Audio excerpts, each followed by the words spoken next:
Hello, everyone. It's a pleasure to welcome you to another edition of the evening political rumbles here in News Inquest TV. I remain your host, Uncle Chigozie Ndibo.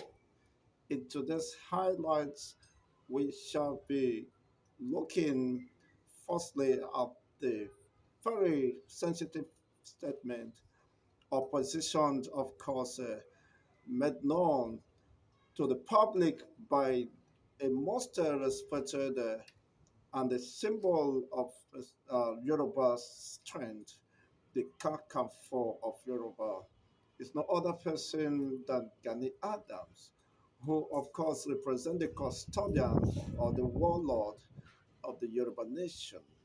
He came out, of course, having been silent over of course, in recent times, over the barbaric killing and assault on his own countrymen, of course, who also have a fair share of what is happening, of the madness, of course, by the Maralda, the Fulani herders, killing and manning even the worshippers within the southwestern region.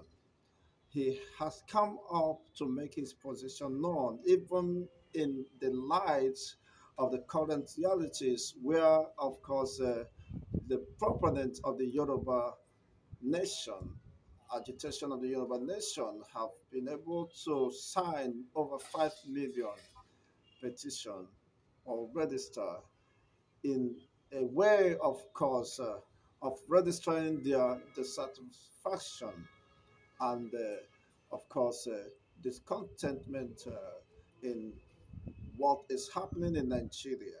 And they are seeking for a country of their own where the lives, the culture, and the customs of the Yoruba people will be preserved. Having seen that the continued existence of the Yoruba race within the Nigerian system could, of course, endanger the existence and the culture of preservation of their ancestral heritage.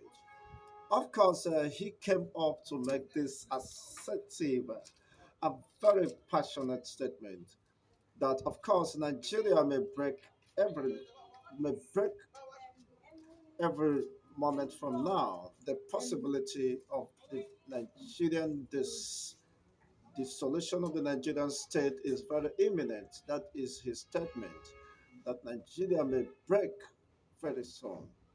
What could have informed that position? Of course, we must not treat that assertion with any sentiment because I haven't seen the position he occupies. And probably, of course, have given a very direct and very sensitive signal in the affairs of this country and the position of an average Yoruba man within the country. Could he have signaled, of course, to his fellow compatriots that it's high time to prepare for war, since he represents the symbol, the strength, and a leader, a commander of the armies of the Oduduwa nation?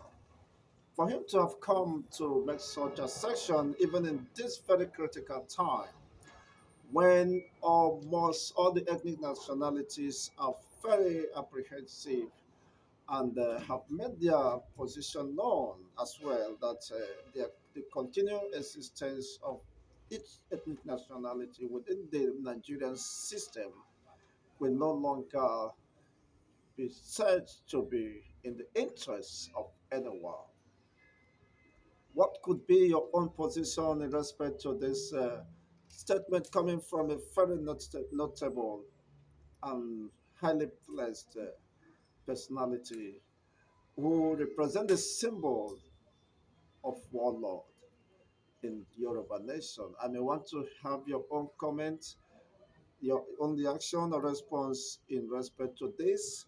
Is a very, very, very important issue, of course, to discuss, even in the light of the realities where, of course, a few days ago, uh, the Ododowa proponents, supporters, agitators, the Biafran agitators, of course, troop in mass to demonstrate in what is called the 1 million march, of course, to the down to the UN, United Nations office.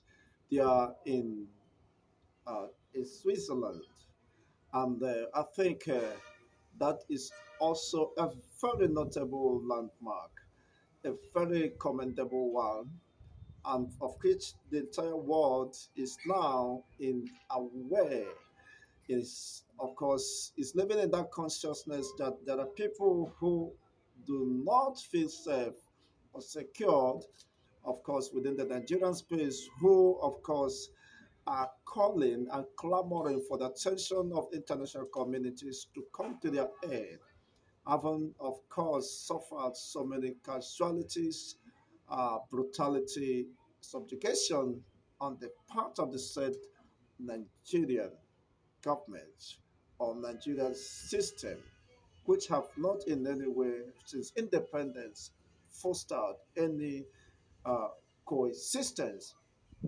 reconstruction, rehabilitation, and reintegration of the entire ethnic nationalities, which unfortunately comes from the fallout of the civil war between Nigeria and Biafra. Ever since then, Nigeria have not shown any commitments or any sincerity to the 3 R's, which of course borders on reintegration, reconstruction, and reconciliation. You see, with such level of deception, there cannot be true reconciliation. There can't be true, of course, reintegration. If in recent times, of course, 7 years down the line, we have experienced unimaginable, of course, religious and ethnic sentiments driven by devilish ideology, of course, which almost in recent times have become so alarming. You can imagine we're a situation where your supposed citizens are no longer safe to express their religious affiliations and, of course, express their political or religious affiliations. Within the said Nigeria, they can no longer walk free, go about their, of course, uh, their duties, their daily activities without fear. They are more or less being apprehensive and indifferent, and unfortunately are helpless in the face of all this malady befallen the Nigerian state.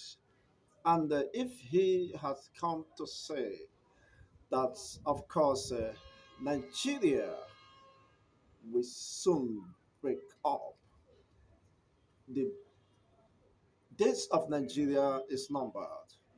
If a very sensible personality with such high profile and significance could come to make such a session in this very critical time, could such, of course, statement be dismissed, of course, treated with uh, negligence? What could have informed the position of the Kakanfo of the Yoruba land, the custodian of the Yoruba warlords, the commander of the Yoruba warlords, coming to say Nigeria is likely to break up any moment from now? Well, his position may not, of course, be different from the realities owing to the, of course, what we are experiencing, that a nation or supposed nation who, of course, is divided against itself. The primary essence of governance is to protect life and property. He has watched, of course, his people being killed, mad, helplessly, without even bringing the perpetrators to book.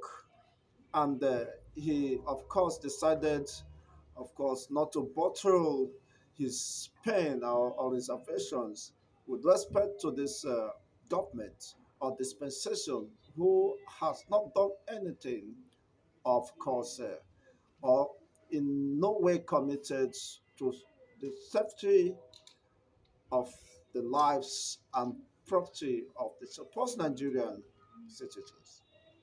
What could have informed the position of the CANCAF for?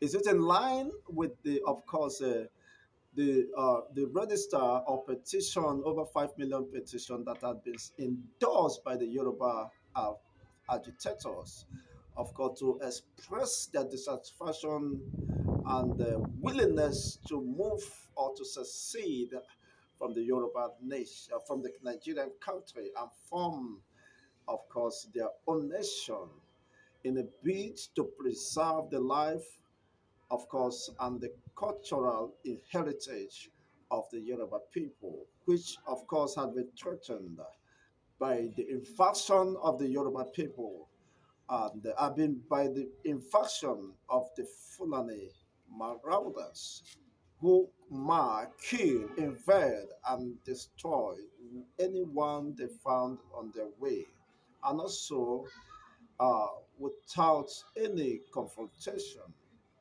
occupies, of course, the ancestral homes of those communities, where it was learned that over 2 million Yoruba communities fled, of course, for their safety. They left their ancestral homes, they left their heritage, cultural heritage, they left their entire belongings, they left, of course, their uh, economic activities and fled for their own life because they saw the danger looming.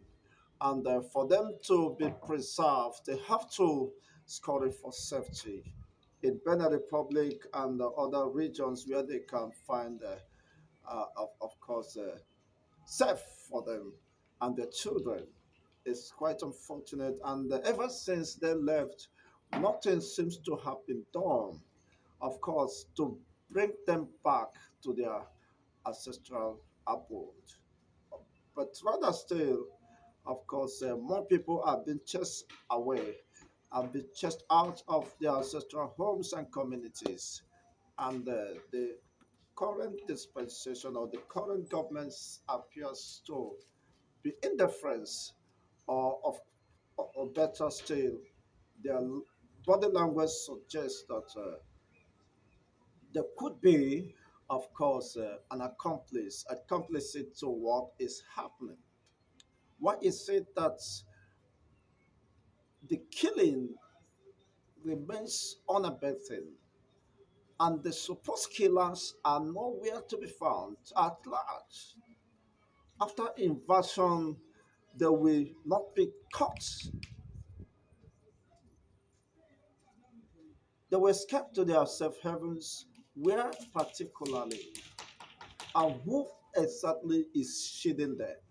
That is a very important question. We must, of course, analyze and digest. We have seen in recent times several roadblocks, military checkpoints, and yet these people beat the military roadblocks, the military checkpoints, and still commit such atrocious and dastard acts, and still find their way, escape from the communities and localities where they commit such atrocious crime. It has been alleged even with military camouflage, who exactly is supplying these military uniforms and the assorted armories, of course, they use in these such operations. Well, I would want to know what is your position and what is your own perspective, of course, view in regards to this assertion by the Kakafo of the Yoruba land. Yes, you can do that through the comment section. And if now today is your first time of watching News Inquest TV, I mean, want to say thank you for watching, but kindly subscribe, turn on the notification buttons, share, and like our videos Of course, we are here to bring you unbiased, analytical, of course, deliberations of what is happening live and direct, keeping it real as it has to be. Yes, the second in this edition of the evening political rumbles, of course, has to do with Pastor Serah of the Worship Center in Abuja. She made, of course, a very passionate statement concerning, of course, the electioneering process of within the Nigerian states. In her submission, she rightly said, "We are ready to lose our vote. We are ready to lose our votes to a man who has no structure," referring to, of course, the presidential candidate of Labour Party in the person of Mr. P2B, who so many, of course, interest groups have come, especially the ruling political parties, have in so many ways, of course, sponsored some deceptive propaganda that he has no structure and how could he, of course, clinch to the presidential seat comes 25th of February 2023, when, of course, they have to slug it out with other party. In her position, she maintained that those who claim to have structure, of course, referring to the PDP and APC, have failed the Nigerian people, have failed even with their structure, which of course gave rise to cabals who hijacked the power from the people for their own selfish interests in pursuit of their greeds and selfish and ulterior and obnoxious tendencies or interests which contradict the position of an average Nigerian on the street. She said, APC and PDP, with all their structures, has failed the Nigerian state. So, what is the essence and what is the need of the structures if they are not to serve the people, if they are not, of course, to provide dividends of democracy to the entire citizenry? Of course, even in the midst of all this deceptive propaganda or cheap propaganda, they want to usurp the power of the people.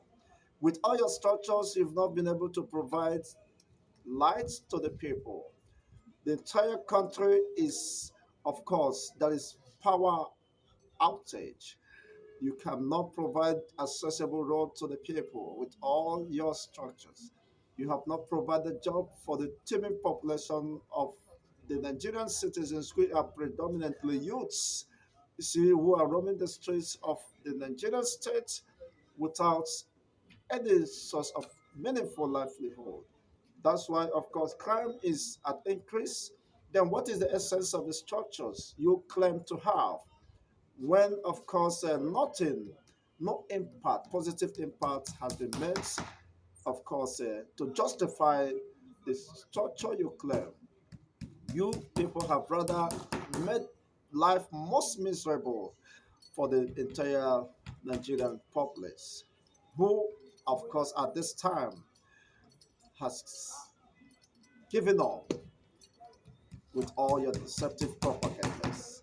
He said, rather than holding on to a structure that has failed, a structure that have not been able to protect the life and property of the Nigerian people, a structure that has produced more death on daily basis, killings across the length and breadth of this country, of a structure that cannot, of course, arrest the incessant insecurity walking the entire nation, entire region of this country. What a senseless structure of that. We are done with your structure, she rightly said, that now we are going to move with a man who has no structure but has intention, who is contented with what he has, and of course, want to deliver service to the people. And the people now is his structure. And we are ready, according to her, we are ready to give him the entire support. And if that means losing our votes, if that is a sacrifice to pay to redeem the mandate of the people, the stolen mandate of the people that have been hijacked by few greedy political detestable elements. Of course, she is willing, and of course, our followers is willing to support, to move in solidarity in a bid to restore sanity, in a bid to restore workable system, in a bid, of course, to return Nigerian state on the path of progress, on the path of production, rather than, of course, almost, of course, mortgaging the entire destiny of the Nigerian citizens, born and unborn. It's very unfortunate. So we have nothing to do with the structures as they claim. We are ready to build a new structure that is the verge of capitalism, that is the verge of mediocrity, nepotism, of course, and ethnic bias or sentiment. That is her submission.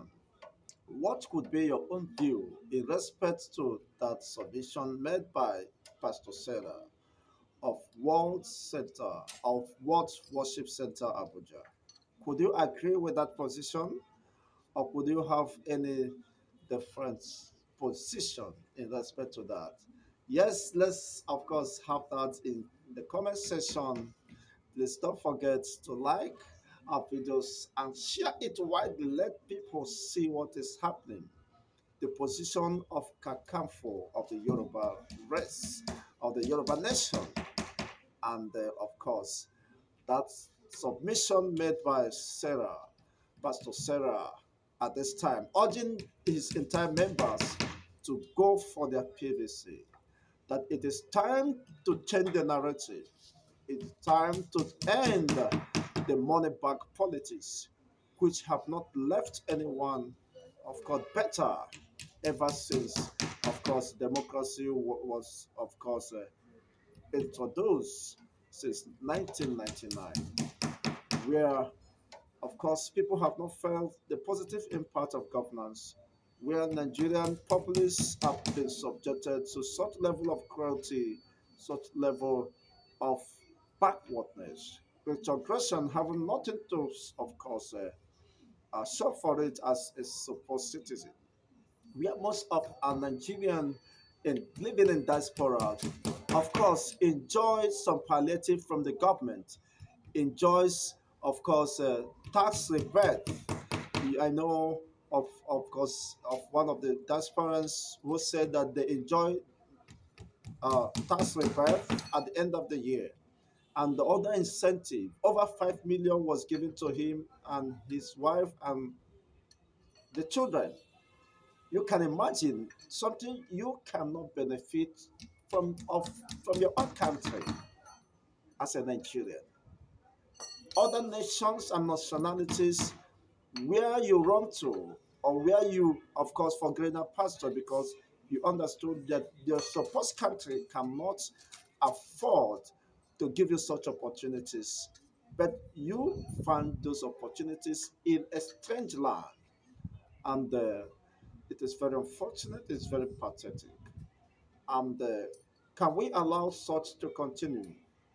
Well, there is a heavy build up surrounding the political, of course, sphere of the Nigeria, especially hitting and overheating the politics as we draw closer to February 25th, 2023, which is very some months away from here. What could be your position? Could this election continue in the face of this incessant insecurity, of course, and killing and adoption and manning of the supposed citizens who should, of course, be allowed to go to polls?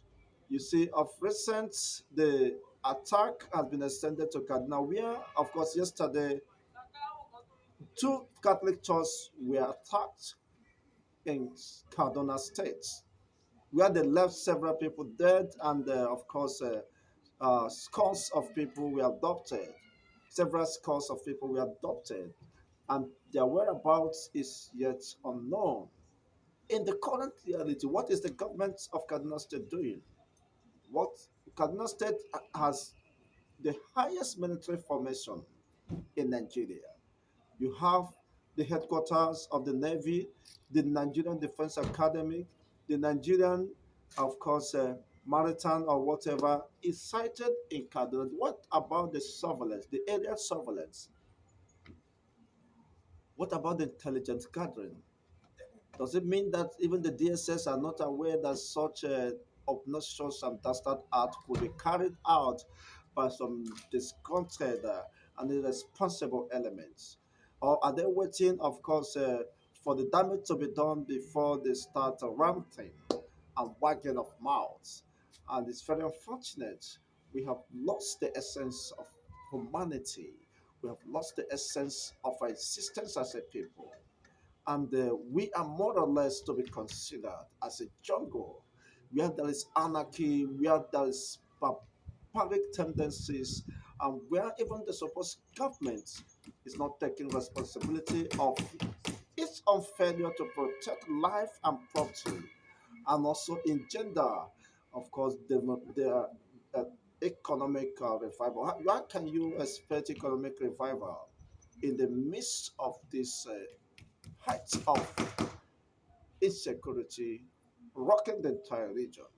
Would election be allowed to go on, even in the face of these current realities? And what could be the justification? Or how can you convince an average electorate, of course, who is expecting a positive change, that the electoral process could be trusted? And of course, those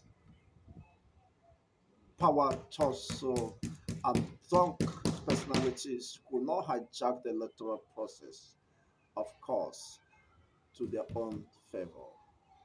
Well, I would want to hear your own position, of course, as you respond to the comment section.